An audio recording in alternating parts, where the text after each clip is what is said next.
Now we are going to see our next topic, which is electric field. And the first question which comes in our mind is, what is electric field? So, in comparison to cricket field, what is cricket field? A field where we can play the cricket. So, electric field is an area/region where a charge can experience a force. मतलब अगर वहां पे charge है उस field में तो उसको एक फोर्स महसूस होगा। अब इसमें सेकेंड पॉइंट जो बहुत इंपॉर्टेंट है, space between lines represent field strength. तो इसका मतलब क्या हुआ, अगर कोई फील्ड है जो बहुत ही क्लोजली पैक्ड है तो यहाँ पे फोर्स ज़्यादा होगा, और यही अगर कुछ ऐसा है जो डाइल्यूटली पैक्ड है तो यहाँ पे जो फील्ड फोर्स होगा वो कम होगा, F2, और यहाँ पे F1 हमेशा ग्रेटर होगा F2 से। Second, third, electric field lines are imaginary lines that represents the direction and strength of the electric field. Electric field line दो चीज रिप्रेजेंट करता है, डायरेक्शन और strength of the electric field. ये दो चीज वो बताता है। आते हैं डायग्राम से देखते हैं। होता क्या है कि पॉजिटिव चार्ज से दूर जाता है, कोई भी इलेक्ट्रिक फील्ड पॉजिटिव चार्ज से दूर जाता है, पॉजिटिव चार्ज से दूर जाता है और नेगेटिव चार्ज की तरफ आता है।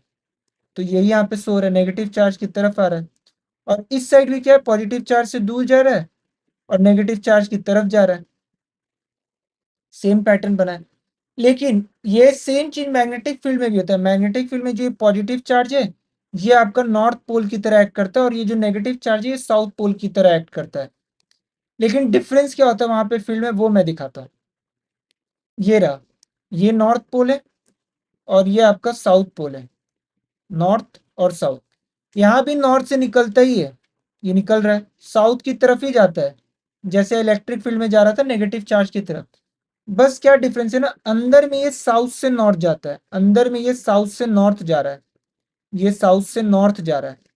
लेकिन इलेक्ट्रिक फील्ड में क्या, वो अंदर भी पॉजिटिव से नेगेटिव ही जा रहा था, पॉजिटिव से नेगेटिव। पर यहाँ पे ये ऐसा नहीं है, अंदर में ये साउथ से नॉर्थ जाता है।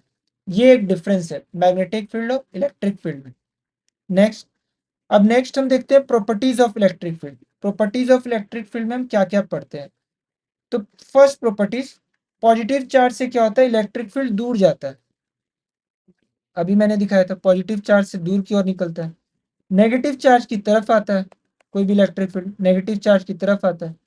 इसीलिए हम लोग देखते भी है, हम लोग क्या नेगेटिव पीपल की तरफ अट्रैक्ट होते हैं। हमें ये चीज का ध्यान देना चाहिए, ये फिजिकल प्रॉपर्टी है, फिजिक्स के अनुसार है।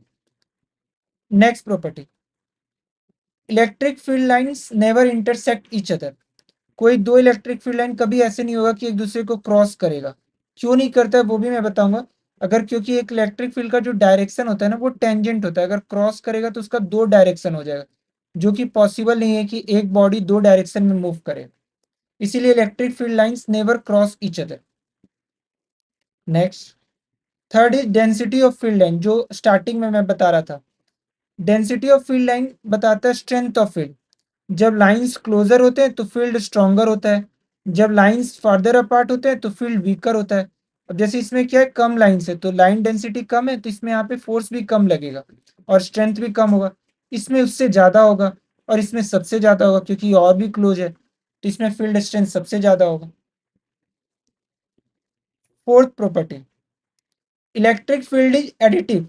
What do you mean by additive in nature? If more than one charge is present, 1 minute. If more than one charge is present, the total electric field at a point is the vector sum of field due to each charge. अगर एक से ज्यादा charge present है तो electric field क्या होता है, वो हम करते हैं टोटल इलेक्ट्रिक फील्ड इस तरीके से निकालते हैं, ई नेट। ई नेट क्या होगा, डिफरेंट डिफरेंट चार्ज के द्वारा जो इलेक्ट्रिक फील्ड लग रहा है उन सबका सम करोगे, E2 dash dash dash E N तक। ये होता है total E net. Next point, electric field exist even in vacuum. सही बात है, इलेक्ट्रिक फील्ड को कोई मीडियम का रिक्वायरमेंट नहीं है ट्रैवल करने के लिए। It doesn't require any medium to travel, इसीलिए वैक्यूम में भी रहता है।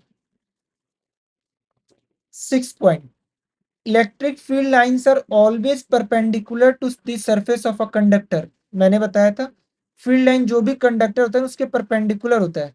देखो ये परपेंडिकुलर है, हर जगह पे वो परपेंडिकुलर है, यहाँ पे भी ये परपेंडिकुलर है, परपेंडिकुलर होगा उस सर्कल में। तो इलेक्ट्रिक फील्ड लाइन का जो लाइन होता है वो हमेशा जो भी कंडक्टर जिससे वो ओरिजिनेट हो रहा है उसके परपेंडिकुलर रहता है। Electric field lines are always perpendicular to the surface of a conductor. Next, what is electric field strength? कैसे हम measure करते हैं electric field strength? Electric field strength at a point is the force experienced by a unit positive charge placed at that point in the field. Unit positive charge के द्वारा क्या force experience होता है उसी को हम बोलते हैं इलेक्ट्रिक फील्ड स्ट्रेंथ. तो अगर मैं ई से डिनोट कर रहा हूं इलेक्ट्रिक फील्ड स्ट्रेंथ तो इसका फॉर्मूला क्या हो जाएगा? E equal to force per unit charge. कितना फोर्स एक्सपीरियंस हो रहा है पर यूनिट चार्ज के ऊपर, इसी को हम बोलते हैं electric field strength. Types of electric field दो तरह का होता है, एक यूनिफॉर्म मैग्नेटिक फील्ड, एक नॉन यूनिफॉर्म मैग्नेटिक फील्ड. इसका मतलब क्या होता है? यूनिफॉर्म में क्या है ना, ये इक्वल डिस्टेंस पे स्पेस है, इक्वल डिस्टेंस पे कहीं भी ले लो, हर जगह ये इक्वली स्पेस्ड है. पर नॉन यूनिफॉर्म में ऐसा नहीं है, यहाँ पे कम है, इस जगह पे कम है, यहाँ पे फिर ज़्यादा है, फिर यहाँ पे और भी ज़्यादा है. नॉन यूनिफॉर्म है. इससे होता क्या है, इससे इस जगह यहाँ पे आप कहीं भी कोई भी पॉइंट ले लोगे, हर पॉइंट पे जो फोर्स होगा, मान लो यहाँ पे F1, यहाँ पे F2, यहाँ पे F3, ये तीनों इक्वल होगा. F1 equal to F2 equal to F3, तीनों इक्वल एक्सपीरियंस होगा. पर नॉन यूनिफॉर्म मैग्नेटिक फील्ड में ऐसा नहीं होगा. अगर कोई पॉइंट यहाँ पे है F1 और कोई पॉइंट यहाँ पे F2 और कोई पॉइंट यहाँ पे F3, F1 में ज़्यादा इफेक्ट आएगा, F2 में उसके बाद, F3 में इसके बाद, क्योंकि जो जितना क्लोज होता है उसमें फील्ड स्ट्रेंथ उतना ज़्यादा होता है, और जो जितना सेपरेट अपार्ट होता है उसमें फील्ड स्ट्रेंथ, उसके ऊपर फोर्स कम लगता है. क्योंकि F3 बहुत ही ज़्यादा डिस्टेंस हो गया, इसलिए F3 सबसे कम हो जाता है. नेक्स्ट, बहुत ही important topic, electric fields between charge plate. Charge plate में इलेक्ट्रिक फील्ड्स क्या होता है?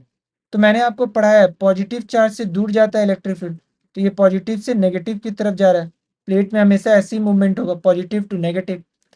अब क्या होता है, इलेक्ट्रिक फील्ड का आगे पढ़ोगे डायरेक्शन, तो इलेक्ट्रिक फील्ड का डायरेक्शन क्या होता है, जिस डायरेक्शन में एक पॉजिटिव चार्ज फोर्स एक्सपीरियंस करता है इलेक्ट्रिक फील्ड के एरिया रीजन में, उसी डायरेक्शन को हम बोलते हैं इलेक्ट्रिक फील्ड का डायरेक्शन.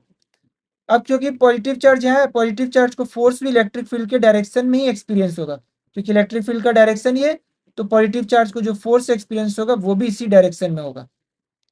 इसी जगह पे इलेक्ट्रॉन रहता, अगर इधर मान लेते तो इसको ऊपर की ओर फोर्स एक्सपीरियंस होता, इलेक्ट्रिक फील्ड के अपोजिट डायरेक्शन में एक्सपीरियंस होता है. अब नेक्स्ट, वो बात यहाँ कर रहा है, in the region between parallel charge plates the electric field is uniform. Uniform है. Strength of the field depends on the potential difference between the plates and the distance between the plates. हाँ, इन दोनों plate के बीच में जो electric field strength है वो दो चीज पे डिपेंड करता है. एक तो आपका पोटेंशियल डिफरेंस और दूसरा आपका डिस्टेंस. डिस्टेंस किसके बीच में? Distance between the plates. ये दो प्लेट्स के बीच में क्या डिस्टेंस है, इसी के बीच में. तो इसका फॉर्मूला आता है E equal to V upon D. इस फॉर्मूला से हम लोग देखते हैं. इसके ऊपर एक क्वेश्चन भी है, मैं अभी नेक्स्ट उसके ऊपर बढ़ूंगा, उसे मैं दिखाऊंगा कैसे सॉल्व करते हैं. क्लियर है? आगे बढ़े. अब नेक्स्ट यही क्वेश्चन, अब इसमें पूछ रहा है, ये प्लेट है और एक्स वाई जी पोजीशन है.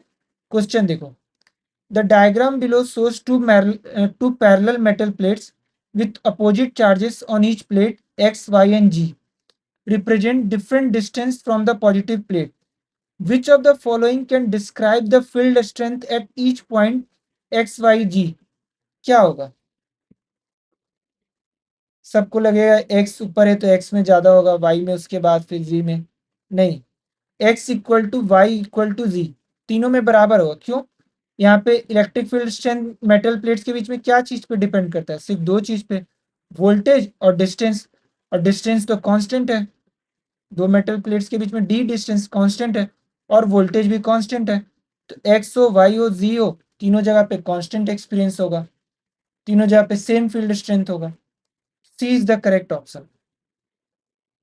Next, we will see more question on it. Direction of electric field, ये मैं आपको बता चुका हूं. It is same as the direction of the force on a small positive charge placed in the field.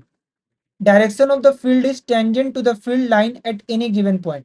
अगर field line ऐसे है तो अगर इस पॉइंट पे, तो इसके टेंजेंट जो इसका आएगा वही इस इलेक्ट्रिक फील्ड लाइन का डायरेक्शन बताता है।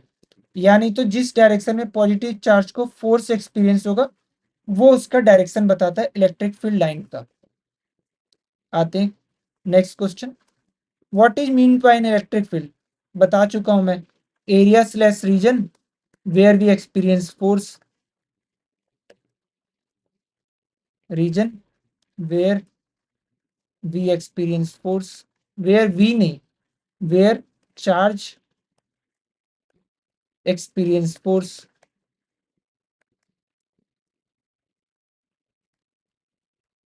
Direction of electric field at a point, positive charge जहां पे फोर्स एक्सपीरियंस करता है, अभी मैं बोला it is same as the direction of the force on a small positive charge placed in the field.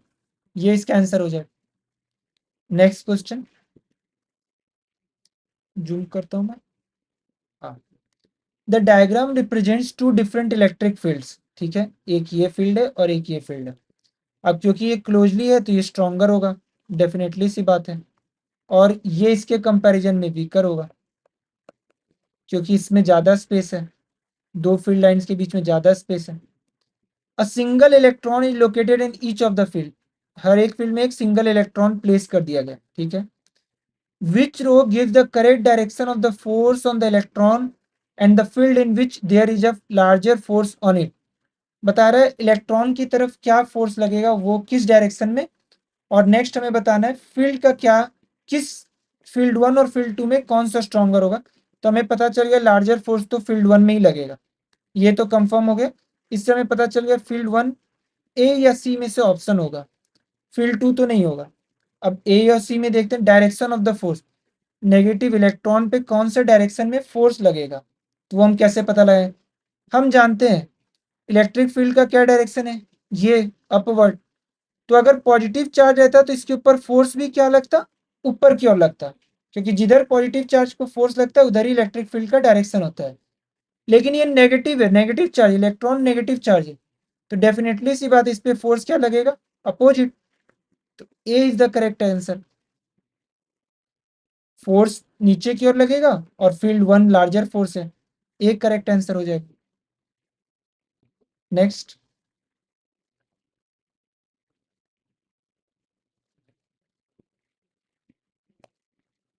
Which statement correctly describe the direction of electric field at a point? इसका क्या answer होगा, simple सा है, direction of the force on a positive charge. Figure 8.1 shows a high voltage supply connected across two metal plates. When the supply is switched on, an electric field is present between the plates. इसमें एक और question था, वो यही था, what is the electric field, definition पूछ रहा था। अब क्वेश्चन, नेक्स्ट क्वेश्चन जो इंपॉर्टेंट है वो ये, draw the electric field lines between the plates and indicate their direction by arrows. तो ये पॉजिटिव चार्ज है तो यहाँ पे भी ये पॉजिटिव हो जाएगा, पॉजिटिव पॉजिटिव, ये नेगेटिव है तो ये भी नेगेटिव यहाँ पे शो करेगा। अब होगा क्या, तो पॉजिटिव से इलेक्ट्रिक फील्ड लाइन दूर की ओर जाता है, ये बन जाएगा, ये इसका आंसर हो जाएगा। Next, which diagram represent the electric field due to a negatively charge conducting sphere? तो हम जानते हैं पॉजिटिव से दूर जाता है, तो ये तो होगा नहीं, ये तो दूर जाता है पॉजिटिव से, नेगेटिव से नहीं, स्पाइरल का केस आता ही नहीं है। नेगेटिव में क्या होता है, नेगेटिव चार्ज होगा तो नेगेटिव की तरफ आता है, A is the correct answer. Next question, which diagram show the electric field pattern between two oppositely charge parallel metal plates?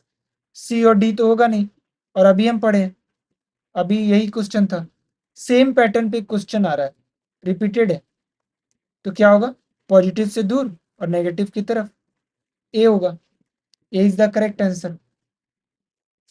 Clear है?